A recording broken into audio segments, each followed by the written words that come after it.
My friends, Palestinian assault squads from Hamas launched an unprecedented attack from their besieged positions in Gaza, and they completely overwhelmed Israeli security forces, which literally went 404.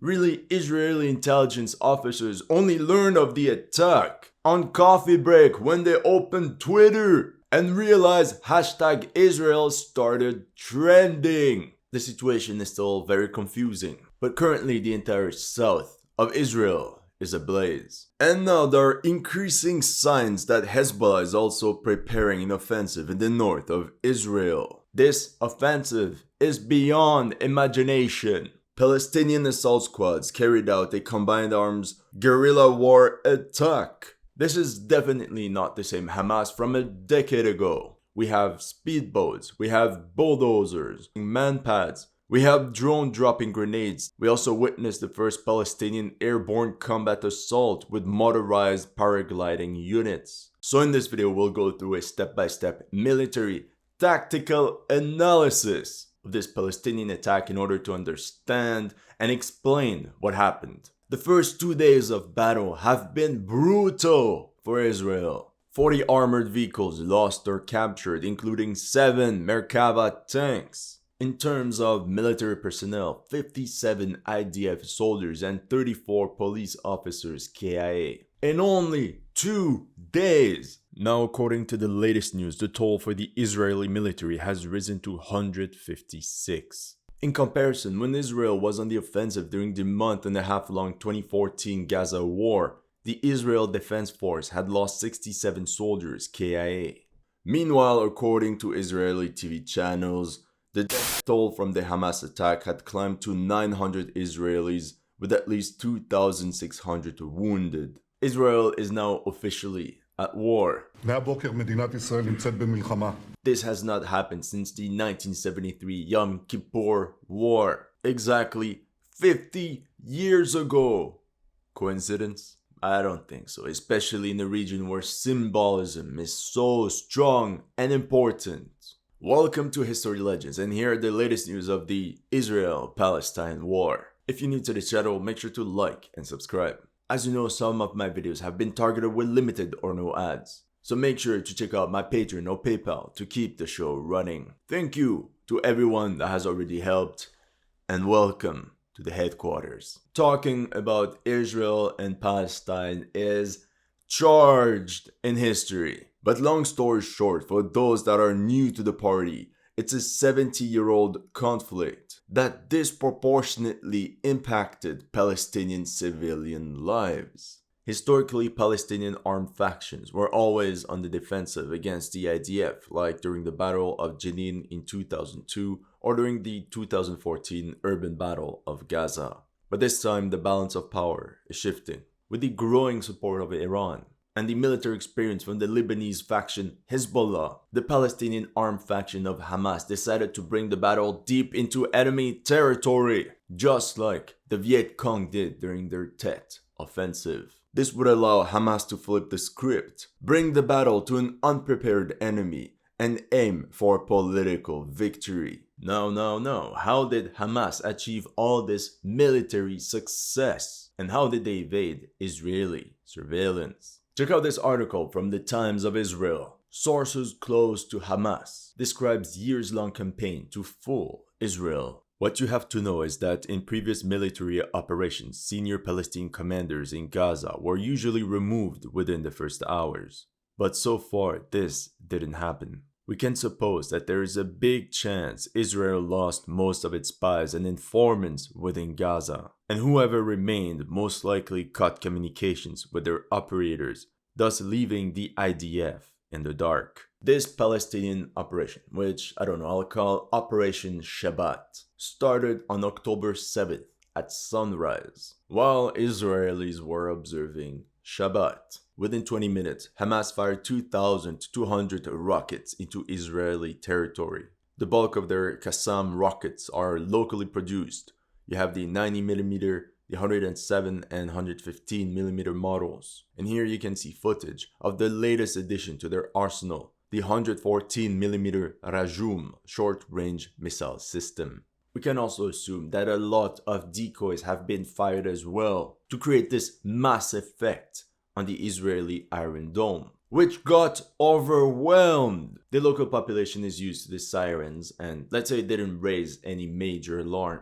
That was until ground operations started. For this offensive, Hamas readied the stormtroopers from its well-developed military structure, the Al-Qassam Brigades. Officially, these are between 15,000 and 40,000 fighters strong. But in reality, we're talking about a corps of about 2,000 elite combatants, organized into 6 brigades of roughly 350 fighters, which then can be reinforced with another 30,000 in emergency situations. It's also very important to note that a lot of these fighters from Al-Qassam brigades have been trained in Lebanon by Hezbollah, where they learned the ins and outs of modern warfare. We can assume that each of these Al-Qassam brigades was given one axis of attack. The main targets were Zikim and Erez to reach Ashkelon, Sderot to cover the right flank, Kfar Aza, Be'eri and Re'im in the center, plus Magan in the south.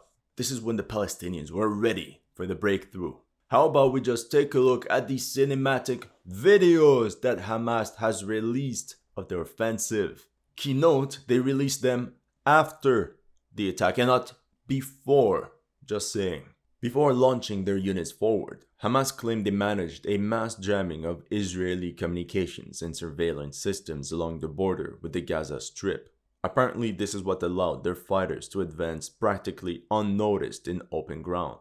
I mean, this certainly could have been possible with Iranian help, but I think there's a lot of propaganda in this and there might be more to the story. First of all, here's footage from a Palestinian drone, a freaking drone, as it's dropping grenades on Israeli guard towers along the border wall. We can clearly see that the objective is to disable the machine gun nest located there. Hamas also destroyed these guard towers using various types of rockets.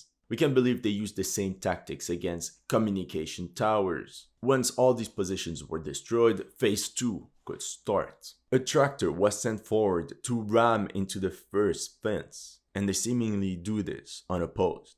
The tractor is followed by 2 men from a demolition squad. One of them seems to be holding some sort of explosive tube. They blast another fence before letting a full unit of around 7 motorcycles through the breach. Now during the breach near the town of Zikim, on the way to Ashkelon, the footage is a bit clearer. There's a first fence which a small squad of engineers blow up. Then they advance towards the main wall. Right after reinforcements arrive, the first group lets in 7 motorcycles with 2 fighters on each, for a total of an extra 14 fighters. Every time it was the same structure. A demolition squad of around 5 men, which lets in a 7 motorcycle unit. Now let's take a look at the attack towards Be'eri on the central part of the front. The video starts with some guys approaching some sort of white pickup truck. But check out this demolition squad. The white pickups we just saw are actually on the other side of the fence, meaning the Hamas fighters somehow got behind the fence. Once the breach is created, 3 pickups filled with infantry rush inside Israel. So how exactly did these Palestinian fighters get behind the fence? Historically, Hamas used tunnels to infiltrate its fighters inside Israel. I'm not an expert in tunnels, but as you can see in these images, those seem to be relatively well built, as they're made of concrete. These tunnels would be hundreds of meters long, as they would start from somewhere in Gaza all the way deep into Israeli territory. But over time, Israel developed technology to detect those tunnels. I imagine especially if they're bigger. So we can believe the Palestinians reused tunnels, but smaller ones, only to allow a couple soldiers through. And instead of going deep into Israeli territory, these tunnels would be just long enough to reach behind the first barrier of fences and walls. However, at the same time, they could have used a simpler and more creative method, such as these now infamous motorized paraglider units. I'll let these images speak for themselves. But even the Palestinians managed to conduct combat airborne assaults behind enemy lines. These can easily fly at a speed of 24 kilometers per hour. So theoretically, they can cover 2 kilometers in only 5 minutes. So yeah, that's definitely another possibility. And such actions would be very possible, especially if landing small binôme of two men at various parts of the fence. At the same time, we have to talk about the infiltration of Palestinian assault squads from the sea. We have footage of Hamas using its marines aboard speedboats to disembark troops deep into Israeli territory, right on the beaches of Ashkelon. They could have also dropped off some of them near Zikim, which is much closer to the border with Gaza. The motorcycle units were used as some sort of blitzkrieg.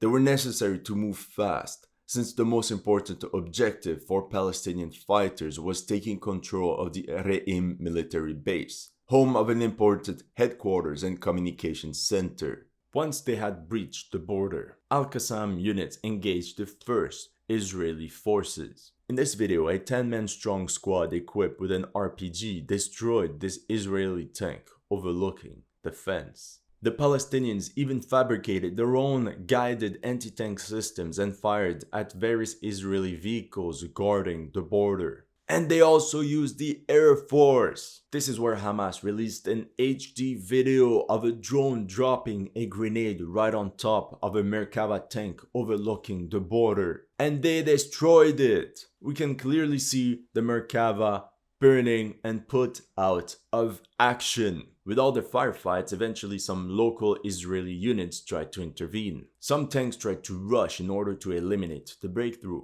Can you imagine that? Tanks of the IDF charging the enemy without proper infantry support or air support. These were quickly destroyed. Hamas also launched dozens of kamikaze drones, like these Al-Zawari models you can see on screen. But unlike in the trailer that Hamas released, it seems they actually launched them from inside buildings. This means all these positions easily evaded Israeli surveillance. Once Palestinian assault squads had overcome these obstacles, they simply drove on Israel's many roads using their motorcycles and even civilian cars like the pickups we just saw. As you can imagine, this made it very hard for Israeli security forces to detect between fleeing civilians and enemy combatants. Now be ready for the first major revelation. Take a look at these fighters on these motorcycles. Notice how they're wearing Israeli IDF uniforms with the infamous Mitznefet helmet cover. As an example, on the left, one Palestinian fighter in IDF uniform, and on the right, an actual Israeli infantryman.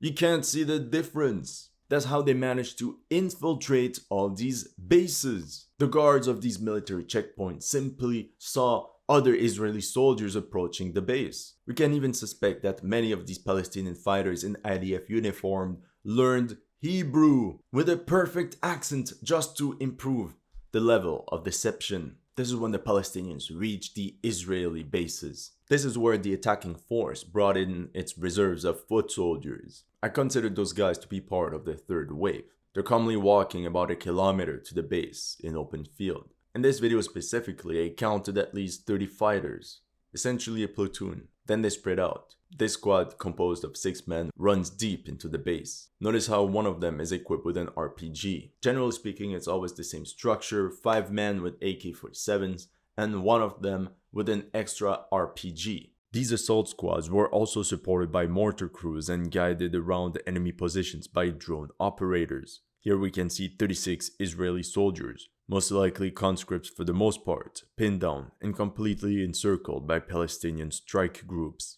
Very similar situation on the attack on the Re'im base, where a group of 14 fighters is calmly walking in open terrain. One of them is seen equipped with a special RPG, with a tandem charge warhead to penetrate hardened structures.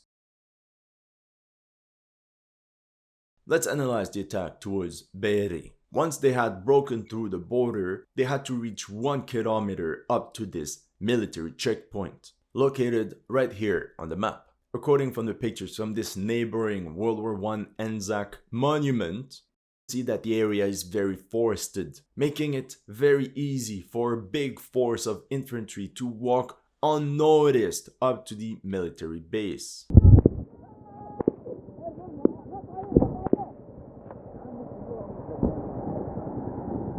Most of the defenders were surprised while still asleep. And let's just say that the images I've seen from the aftermath are disgusting. I'll leave it at that. Here's a very interesting footage of the storming of the Israeli checkpoint in Erez. We see how they blasted the wall surrounding the base. Then the commander of the unit tells his men to rush inside. In this frame, we notice 8 stormtroopers penetrating what seems to be a well-fortified compound. Sometimes the Palestinians did face stiff Israeli resistance, but it seems that whenever it happened, Hamas assault units simply called for air support. Broken arrow! In this one, a couple drones showed up and ambushed these groups of pinned down Israeli soldiers. Let's be honest, they probably didn't even know from what side it was coming. While some Palestinian assault forces were clearing up these checkpoints, others spread as far as possible across the countryside to delay Israeli reinforcements. For example, this unit fired a Cornet anti-tank missile at this advancing Israeli column. These same advanced parties also managed to shoot down 4 Israeli helicopters using manpads, most likely originating from Ukraine. To scare away other attack helicopters, Hamas also developed remotely controlled launchers for their Mubar-1 unguided rockets equipped with radio proximity fuses. And this could explain the lack of responsiveness of the IDF. 1, they had trouble locating enemy forces. And since they're used to fight with total air supremacy, the moment their aircraft were not present on the battlefield, it seems everything came to a standstill. Of course, one of the main political goals of this military offensive was the capture of hostages. We will remember how in 2006, one Israeli soldier was captured and later exchanged for 1,000 Palestinian POWs. And like that, we saw dozens upon dozens of Israeli civilians captured and brought back to the rear in Gaza. Obviously, many Israeli soldiers were also taken as captives, some of them dragged out of burning tanks. From all the footage I saw, I counted at least 20 Israeli soldiers as POWs, and let's just say with some more harmed than others. The Wall Street Journal reported that Hamas had captured at least 100 people, among them Major General Nimrod Aloni, perhaps the highest ranking Israeli officer ever captured by the Palestinians. To do so, hundreds of unarmed men from Gaza rushed through the breach. They acted like some sort of logistics fourth wave and picked up anything they could find in these bases. Hamas fighters captured dozens of vehicles of all types, many of them intact. Here you can see a bunch of them on top of intact Merkava tanks. As of now, according to Rybar, Israel lost 7 Merkava tanks, 2 destroyed, 3 damaged, and 2 captured. 2 Namr APCs captured as well, at least 10 Humvees, another 10 various APCs like the M113, and a minimum of 2 MRAPs, all taken back to Gaza as trophies. Then comes the part that shocked the entire world. We can only explain it as a deliberate attempt to force the IDF to respond as brutally as possible and unleash violence on the inhabitants of Gaza. This would essentially put the entire Arab world against Israel and would destroy all the latest attempts by Israel to normalize relationships with its neighbors. You can't forget that the governments in these Arab countries are led by their streets. If their streets demand action against Israel, these governments will have no other choice. Meanwhile, Israel is calling thousands of reservists. The IDF is not just preparing a counterattack, but a punitive expedition. But that will be for another video. That's all I have for you today. Let me know in the comment section what you thought of my analysis. If you're new to this channel, make sure to like and subscribe. And if you want to support my work, make sure to check out my Patreon or PayPal. The links are in the description below.